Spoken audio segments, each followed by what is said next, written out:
Chapter 22. When the sun went down. When his head was out of sight, Colin turned to Mary. "Go and meet him," he said, and Mary flew across the grass to the door under the ivy. Deacon was watching him with sharp eyes. There were scarlet spots on his cheeks, and he looked amazing, but he showed no signs of falling. "I can stand," he said, and his head was still held up, and he said it quite grandly. "I told thee thou could, as soon as thou stopped being afraid," answered Deacon. "And thou stopped?" "Yes, I've stopped," said Colin. Then suddenly he remembered something Mary had said. "Are you making magic?" he asked sharply. Deacon's curly mouth spread in a cheerful grin. "Thou's doing magic thyself," he said. "It's the same magic as made these here work out of the earth," and he touched his thick boot to a clump of crocuses in the grass. Colin looked down at them. "Ah," he said slowly. "There couldn't have been bigger magic than that there. There couldn't have been." He drew himself up straighter than ever. "I am going to walk to that tree," he said, pointing to one a few feet away from him. "I'm going to be standing when Weatherstaff comes here. I can rest against the tree if I like.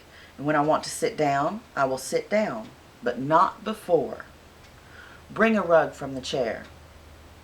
He walked to the tree, and though Deacon held his arm, he was wonderfully steady.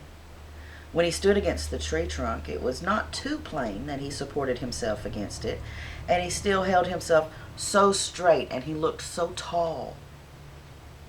When Ben Weatherstaff came through the door in the wall, he saw him standing there, and he heard Mary muttering something under her breath. "What art thou saying?" he said, rather testily, because he did not want his attention distracted from the long, thin, straight boy figure and proud face. But she did not tell him. What she was saying was this: "You can do it. You can do it. I told you you could. You can. You can do it. You can do it. You can." She was saying it to Colin because she wanted to make magic and to keep him on his feet looking like that. She could not bear that he should give in before Ben Weatherstaff, and he did not give in. She was uplifted by a sudden feeling that he looked quite beautiful in spite of his thinness. He fixed his eyes on Ben Weatherstaff in his funny, imperious way.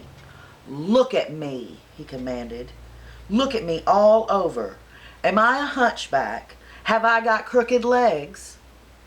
Ben Weatherstaff had not quite gotten over his emotion, but he had recovered a little, and he answered almost in his usual way. "Not tha," he said. "Nowt of the sort. What's thou been doing with thyself, hiding out of sight and letting folk think thou was crippled and half-witted?" "Half-witted?" said Colin angrily. "Who thought that?" "Ah, lots of fools," said Ben. "The world's full of jackasses, braying, and they never bray nowt but lies. What did thou shut thyself up for?" "Everyone thought I was going to die," said Colin, "but I'm not." And he said it with such decision that Ben Weatherstaff looked him over, up and down and up. "Tha die?" he said with dry exultation. "Nowt of the sort. Thou's got too much pluck in thee. When I see thee put the legs on the ground in such a hurry, I knowed thou was all right. Sit thee down on the rug a bit, young master, and give me thy orders." There was a strange mixture of crabbed tenderness and shrewd understanding in his manner. Mary had poured out speech as rapidly as she could as they'd come down the long walk. The chief thing to be remembered, she had told him, was that Colin was getting well. He's getting well. The garden was doing it, and no one must let him remember about having humps or dying or anything like that. The Rajah condescended to seat himself on a rug near the tree. "What work do you do in the gardens, Weatherstaff?" he inquired. "Anything I'm told to do," answered old Ben. "I'm kept on by favor, because she liked me." "She?" asked Colin. "The mother," said Ben Weatherstaff. "My mother," said Colin, and he looked about him quietly. This was her garden, wasn't it? "Ah, that it was," said Ben Weatherstaff, looking about him too. "She were main fond of it. It is my garden now, and I am fond of it. I shall come here every day," announced Colin. "But it is to be a secret. My orders are that no one is to know that we come here. Deacon and my cousin have worked and made it come alive, and I shall send for you sometimes to help.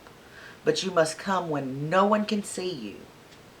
Ben Weatherstaff's face twisted itself in a dry old smile. "Why, I've come here before when no one saw me," he said. "What?" exclaimed Colin. "When?" "The last time I was here," he said, looking round, rubbing his chin, "was about 2 years ago." "But no one has been in it for 10 years, cried Colin. "There was no door." "I'm no one," said old Ben dryly, "and I didn't come through the door. I come over the wall. The rheumatics held me back the last 2 years." "Thou come and did a bit of pruning?" cried Deacon. "I couldn't make out how it had been done." "Ah, she was so fond of it, she was," said Ben Weatherstaff slowly. "And she was such a pretty young thing. She says to me once, she says, 'Ben,' she says, laughing, 'if ever I'm ill, or if I go away, you must take care of my roses.' When she did go away, the orders was that no one was to come nigh, but I come anyway," said Ben with grumpy obstinacy. "Over the wall I come, well, until the rheumatics stopped me, and I did a bit of work once a year." She had given her order first. "Well, it wouldn't have been as wick as it is if thou hadn't done it," said Deacon, "and I did wonder." "I'm glad you did it, Weatherstaff," said Colin. "You'll know how to keep the secret."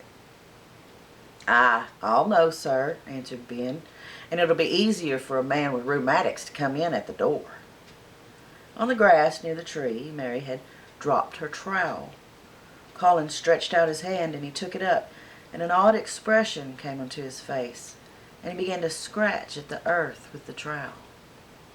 His thin hand was weak enough, but presently, as they watched him, Mary with quite breathless interest, he drove the end of the trowel into the soil and turned some over. "You can do it, you can do it," said Mary to herself. "I tell you, you can do it." Deacon's round eyes were full of eager curiousness, but he said not a word. Ben Weatherstaff looked on with an interested face. Colin persevered. After he'd turned over a few trowels full of soil, he spoke exultantly to Deacon in his very best Yorkshire. "Thou said as thou'd have me walking about here same as other folk, and thou said thou'd have me digging. I thought thou was just leaning to please me. This is only the first day, and I've walked, and here I am a-digging." Ben Weatherstaff's mouth fell open when he heard him, but he ended by chuckling. "Eh?" he said. "Sounds as if thou's got wits enough now. That's a Yorkshire lad for sure, and thou art digging too. How'd thou like to plant a bit of something? I can get thee a rose in a pot." "Oh, go and get it," said Colin, digging excitedly. "Quick, quick!"